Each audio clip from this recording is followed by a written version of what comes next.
André Guelfi dit aussi Dédé la sardine, depuis qu'il a fait fortune dans la sardine. C'était dans les années 70 avec un bon business de pêcherie en Mauritanie. Homme d'affaires international, patron un temps du coq sportif, il a aidé la Chine, l'Argentine, l'URSS à organiser des grandes rencontres sportives internationales. Bakchiche l'interroge sur les dessous des grands contrats internationaux avec la corruption, les chefs d'État, les petits et les grands deals où la monnaie circule.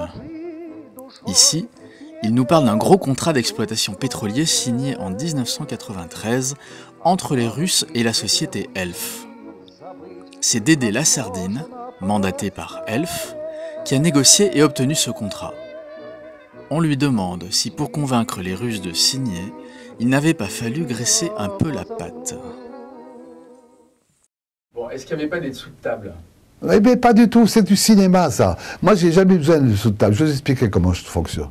Je peux vous dire que les Russes, de savoir qu'on peut faire une piscine, à l'époque, ils n'avaient pas de moyens de faire. Je leur avais dit que je mettrais une piscine olympique, un stade, que je leur mettrais les meilleurs instructeurs dans chacune des disciplines. C'est ça qui était important. C'est ça la corruption. Je finançais tout ça. Et oui, pour aider à signer un contrat pétrolier pour Elf, Dédé la sardine avait promis aux Russes de leur construire une piscine. Moi, mes commissions, elles ont toujours été officielles. C'est ça que les gens ne veulent pas comprendre. On veut me faire passer pour un escroc. Alors évidemment, c'est une image. Mais moi, mes commissions, même avec les chefs d'État, toutes les chefs d'État, j'en ai eu 37 dans ma vie. Tous les chefs d'État avec qui j'ai fait des affaires, j'ai équipé leurs équipes nationales gratuitement. Voilà, j'ai payé des voyages à des personnes, je me suis occupé sur le plan humain. Il y a la femme d'un jour qui avait un cancer du sein, il y avait un grand spécialiste, j'ai amené sa femme, etc. Je l'ai fait soigner. Il y a un enfant de quelqu'un qui s'est marié, j'ai fait un cadeau de mariage. Voilà, mais je faisais des contacts comme ça. Vous dites que vous leur rendez service, vous leur financez des choses, et comme ça, il n'y a pas besoin de leur remettre des enveloppes. Mais évidemment, mais vous vous rendez compte, ça représente des millions. Hein. C'est quand vous acceptez d'équiper une équipe gratuite, ça coûte beaucoup d'argent. Et puis, j'ai financé des stages. Mais en Russie, tout de même, il y en a quand même pas mal qui ont dû vous demander de l'argent pour ce contrat. Mais on peut pas, je veux dire que ça, on peut pas me demander d'argent pour quelque chose où je fais gagner beaucoup d'argent. Il ne faut pas oublier que là-dessus, grâce à moi, ils gagnaient des milliards.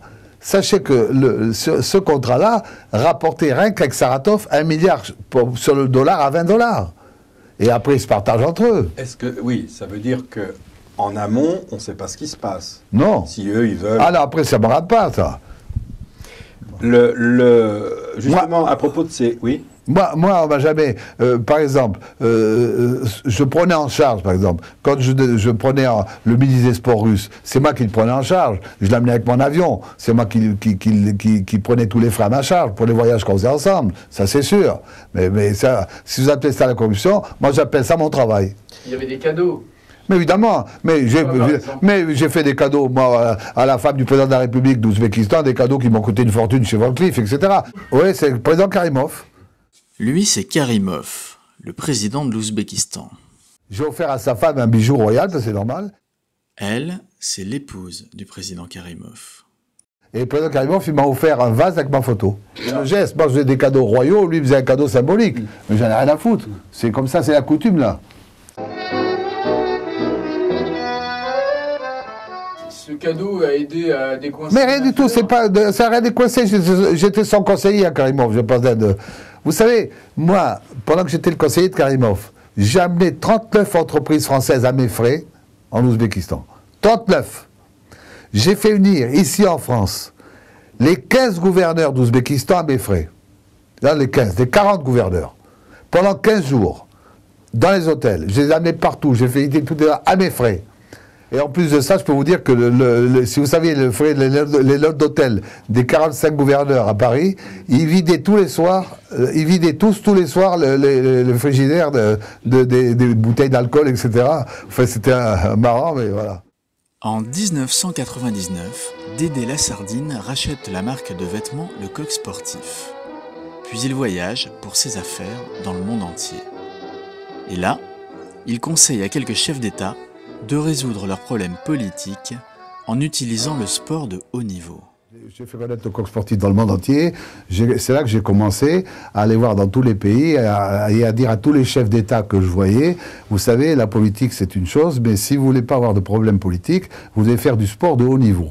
Et si vous faites du sport de haut niveau, vous verrez que vous ferez passer beaucoup de trucs que vous ne pouvez pas passer autrement. Par exemple, quand j'ai vu le général Videla, c'était La dictature argentine.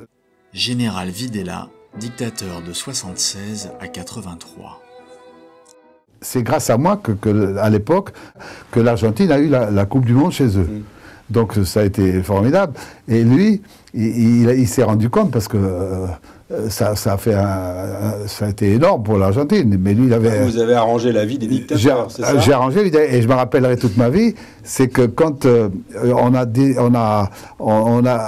de la compétition, on a attribué le Ballon d'Or, je ne me rappelle plus quel joueur, et quand le général Videla a remis le Ballon d'Or, il a dit « Palati, le Ballon d'Or !» On aurait dit qu'il condamnait à mort. Oh, j'ai dit « C'est marrant, je dis même pas le Ballon d'Or, il a l'air de fusiller. » Et c'est comme ça, j'ai eu des contacts avec beaucoup de chefs d'État comme ça.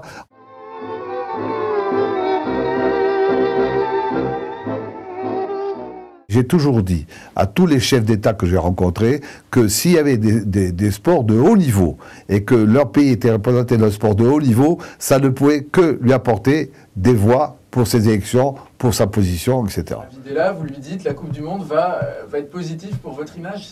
Non, je lui dis elle va être positive pour votre pays, pas pour son image. C'est un peu l'idée quand même. Ah ben, mais que ça peut me foutre de l'aider? Ça ne me dérange pas d'aider un dictateur. Parce qu'en aidant un dictateur, j'aide tout le pays.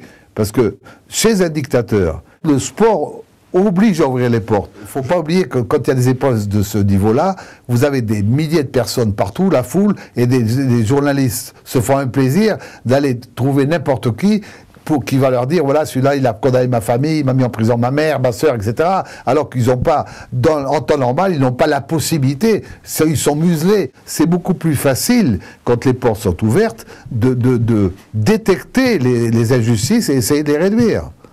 Parce que plus vous attaquez un dictateur par des preuves, par des journalistes qui font du tapage partout, il est obligé d'en tenir compte. Осталось лишь тебе уйти, забыть как можно поскорее.